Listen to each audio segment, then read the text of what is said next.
Okay, guess who got the latest One UI 7 update? Samsung A series. Samsung just launched the new Samsung Galaxy A36 and Samsung Galaxy A56. We are out here in Spain, Barcelona, traveling way out from India, but videos must never stop. The show must go on. Viva España!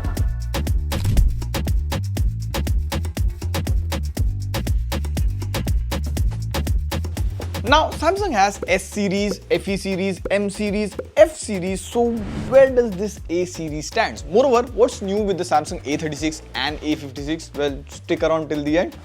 Let's go.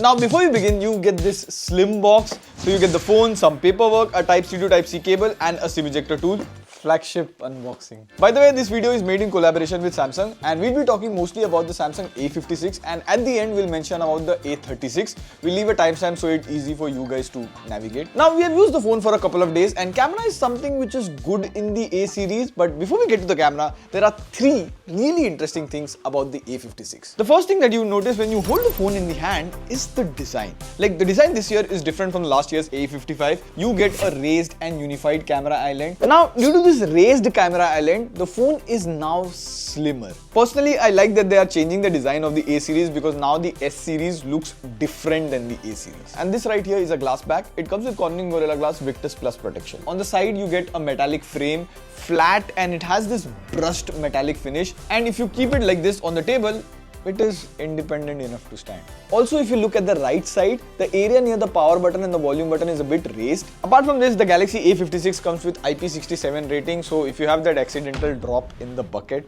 it can survive all of that. Now, we'll come to the performance in just a moment, which is one of the major jump this year. And the reason for that jump is One UI 7 and AI. The Galaxy A56 runs on One UI 7 based on Android 15, which is cool. It comes with these new quick settings and a notification panel, new app drawer. But the good thing is you get a lot of AI features from the S series. You get the now bar on A56, so if you're playing music, it appears at the bottom in the now bar. Also, the A56 supports all good lock modules. Like we loaded up good lock and it was showing the old UI, so we sideloaded the newer good lock update. My favorite good lock module is Home Up, like that takes animation and customization to the next level. So if you switch to dynamic animation via Home Up, the app opening and closing animation just flies. Plus you can arrange icons the way you want to do. Like this, there are a lot of good lock modules. You can play around with this and customize as per your choice. Like good lock in itself is a dedicated video. So in the gallery, there is no generative fill, but you get the option to swap faces. There is best face.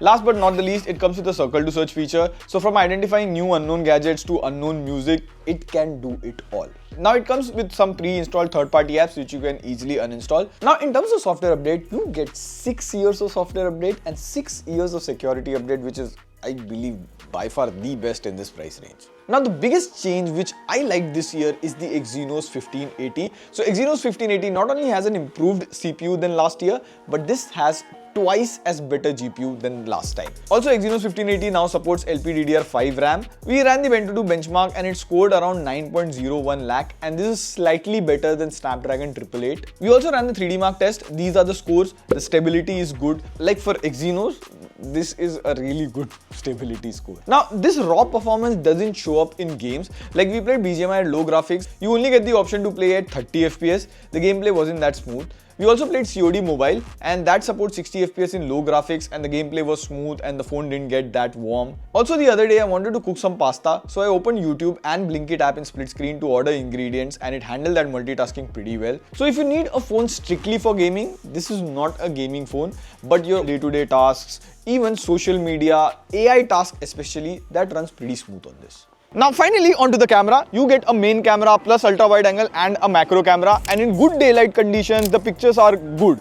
Overall the color is on point, the light control is good and it is more towards natural set of colors. And this year I'm seeing with Samsung software processing right from the S25 series to the A series, we took a lot of photos in Barcelona, street photos in Spain, and the colors on the camera are more closer to what you see in real life. And sometimes in portrait mode, the edge detection and the background blur is not that good. In this picture, it was supposed to blur the background, but it has blurred only a portion of it. In ultra wide angle camera, it takes good pictures. There is a bit of color shift between the ultra wide angle and the main camera. In selfies, they look quite natural with good light control.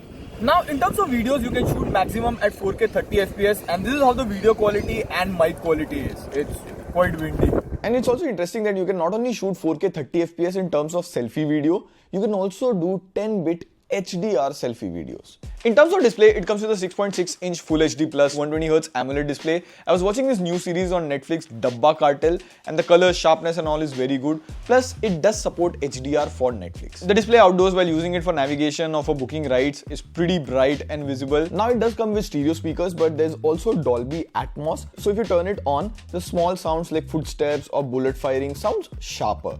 The A56 comes with 5000 mAh battery, and in our short usage on a single charge with clicking pictures, watching content and reading articles and all of that, it easily lasted me one whole day without any issues. I only had to charge the phone while I was going to bed. And speaking of charging, it comes with 45 watt of charging support, which is pretty neck to neck with the Samsung S series. So it takes about an hour to top up the phone to 100%. Now before we get to the conclusion, the younger Samsung A36 comes with glass back, Corning Gorilla Glass Victus Plus protection. It has the same boxy design but with plastic frames. Rest, the design element is quite similar to A56. It also comes with One UI 7 out of the box. The display is 6.7-inch Full HD Plus 120Hz. Now the A36 comes with Snapdragon 6 Gen 3. The Antutu score is around 5,77,000. In terms of camera, the A36 gets a 50 megapixel main camera, 12 megapixel ultra wide and a 5 megapixel macro camera. Here are some camera samples, and it has similar 5000 mAh battery with 45 watt charging. It also has IP67 rating. So the A36 starts at 32,999 and you can get the 8/256GB variant initially for the same price. Similarly, the A56 starts at 41,999 and again, initially you can get the 8/256GB variant for the same price. And the interesting part is Samsung has Samsung Care for these phones, so you can pay 999 and you get 1 year of free screen replacement. I'll check and let you know if it also applies for the other phones. But overall, here's what I've understood. The A series is positioned as a more premium phone and first in terms of software features and update. It also sells quite well offline. But it is good to see that Samsung is getting the AI features on the flagship S series to the mid-range phones like A series. Now this will force other brands to do the same, get their flagship features to their budget and premium phones. Also, let us know if you want to see tech in Europe in a short format. We'll try to make a good, crisp TechWiser style. On that note, this is Play signing off. See you in the next video. Pew, pew, pew. And muchos gracias for watching.